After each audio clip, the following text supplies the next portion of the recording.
Hello और खुशामदीद इस नए तज्ज़िये में जहां हम तुम के एपिसोड 20 की उस ज़बरदस्त अफरा तफरी का जायज़ा लेने वाले हैं। देखें, कभी कभार एक छोटी सी गलती या बिल्कुल आम सा फैसला एक ऐसे डोमिनो इफेक्ट को जन्म देता है जो पूरे ख़ानदान का निज़ाम धर्म भरम करके रख देता है। और इस एपिसोड में बिल्कुल यही कुछ हुआ है। अब ज़रा तसव्वुर करें, शादी का अजीमो शान माहौल हो, घर में चारों तरफ तैयारियों का शोरगुल मचा हो और ठीक उसी वक्त खानदान के सबसे बुजुर्ग फर्द की जान से प्यारी, उनकी अजीज तरीन सवारी, उनका वेस्पा अचानक गायब हो जाए। फिर क्या होगा? यही वो तश्वीशनाक सवाल है जो इस एपिसोड में ऐसी जबरदस्त और मजाकिया टेंशन पैदा करता है कि बस पूछिए मत। तो आगे बढ़ते हैं। सबसे पहले बात करते हैं इस केमिस्ट्री प्रोजेक्ट की उलझन की। इंसान की शख्सियत उसके फैसलों पर कितना गहरा असर डालती है ना। यहां देखें, एक तरफ सरमद है जिसने बहुत ही आराम से अपने वालिद के कॉन्टैक्ट्स का फायदा उठाया और 100% मुकम्मल प्रोजेक्ट लाकर पेश कर दिया। Smart move, right? मगर दूसरी तरफ नेहा और आदम का नजरिया बिल्कुल ही मुख्तलिफ है। ये दोनों असूल पसंद हैं, ये मेहनत और खुददारी पर यकीन रखते हैं और इनके लिए किसी भी किस्म का शॉर्टकट लेना उनकी सेल्फ रिस्पेक्ट के बिल्कुल खिलाफ है। और नेहा की शख्सियत का ये रूप तो वाकई बेहद मजबूत है। जब वो साफ इनकार करते हुए कहती है कि मुझे उसकी ये पकी पकाई खीर नहीं चाहिए, तो ये सिर्फ एक जुमला नहीं है, ये उसके उसूलों का मुकम्मल ऐलान है। वो अपनी अना और फख्र पर कोई समझौता नहीं करती और किसी ऐसी चीज का क्रेडिट लेने के लिए हरगिज तैयार नहीं जिस पर उसने खुद मेहनत ना की हो। ये रवैया उसकी सच्ची लगन को जाहिर करता है। खैर, अब कहानी का रुख मोड़ते हैं और आते हैं उस वाक़े पर जिसने असल हंगामा खड़ा किया, सुल्तान का दादू का वेस्पा ले जाना। इस गलत फैसले की पूरी टाइमलाइन बड़ी ही दिलचस्प है।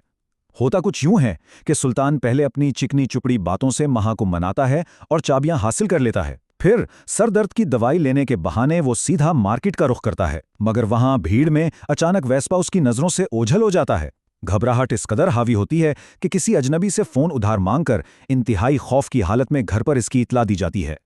वैसे यहाँ सुल्तान की जज्बाती ब्लैकमेलिंग की तरकीब की दाद देनी पड़ेगी। जब महा डरती है कि इन चाबियों के लेने पर दादू आग बगोला हो जाएंगे, तो सुल्तान एक बेहतरीन मजाकिया दलील पेश करता है। वो कहता है, जब सबसे कीमती औलादी दे दी है तो फिर छोटी मोटी चीजों पे क्या टची होना, मतलब एक मामूली स्कूटर के लिए शादी की मिसाल। ये ऐसी दलील थी जिसने महा को ना चाहते हुए भी चाबियां पकड़ाने पर मजबूर कर दिया। और फिर शुरू होता है गायब स्कूटर का असल हंगामा। घर में अफरा तफरी और बेखबरी का क्या अजीब संगम देखने को मिलता है। एक तरफ दादू अपनी प्यारी सवारी बसंती के लिए गमगीन बैठे और सुल्तान वहां मार्केट में बदआवाज घूम रहा है।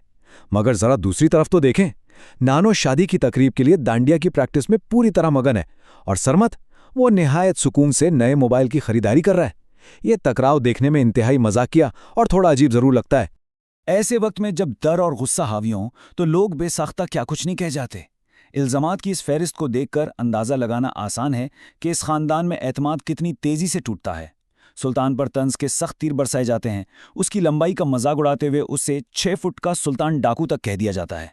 यहाँ तक कि ये नाकाबिल यकीन तस्वुर भी कर लिया जाता है कि वो इस वेस्पा को जुएं या किसी शर्त में हार चुका है, या शायद इसे बेचकर उसने रकम सीधा अपनी जेब में डाल ली है।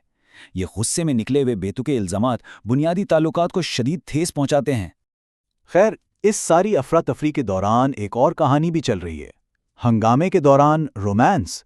ये हिंसा 3 यानी मॉडल नंबर 3 ये इस बात की निशानदेही करता है कि सरमद इस खास मौके पर अपनी होने वाली बेगम के लिए आखिर खरीद क्या रहा है। वो मोहब्बत भरे तोहफे के तौर पर आईटेल विजन 3 का इंतखाब करता है। अब इस इंतखाब के पीछे की मंतिक सुनिए, बड़ी जबरदस्त और गहरी है। इस तोहफे का मकसद सिर्फ रिवायती मोहब्बत का इजहार नहीं है, बल्कि ये एक ऐसी खूबसूरत प्लानिंग है जिसमें थोड़ी सी पॉजिटिवनेस छुपी हुई है। सरमद एक बड़ी स्क्रीन वाला फोन चाहता है ताकि वो वीडियो कॉल्स जी भर के कर सके, और सबसे दिलचस्प वजह उसकी लंबी बैटरी लाइफ, ताकि मुस्तकबिल में कभी कोई लो बैटरी का बहाना बनाकर उसे नजरअंदाज ना कर सके। बड़ी ही प्रैक्टिकल और चालाक लॉजिक है ना। आइए वापस चलते हैं अपनी मेन स्टोरी पर, बसंती की वापसी और उसके नताइज। चोरी की इस दास्तान का आखिरी नतीजा निहायत ही सादा और ठंडा निकला। देखें, ना वहां कोई डाकू था और ना ही कोई पैसों की शर्त हारी गई थी। हकीकत सिर्फ इतनी सी थी कि सुल्तान ने गलत जगह पर पार्किंग की थी, जिस पर पुलिस वाले आम ट्रैफिक कवानीन के मुताबिक वेस्पा को लिफ्ट करके ले गए थे। आखिर में एडम इंतहाई खामोशी से पुलिस स्टेशन जाकर चाबियां वापस ले आता है। सोचिए, खानदान का वो जबरदस्त ववेला और ओवर रिएक्शन इस हकीकत के सामने कितना बेमायनी लगने लगता है। लेकिन हाँ, जब आदम वो चाबियां वापस लाकर देता है तो दादू के चेहरे पर जो रौनक लौट आती है वो देखने लायक थी। उनका जुमला मेरी बसंती मिल गई सारी टेंशन को एकदम मिटाकर बेपनाह खुशी में तब्दील कर देता है।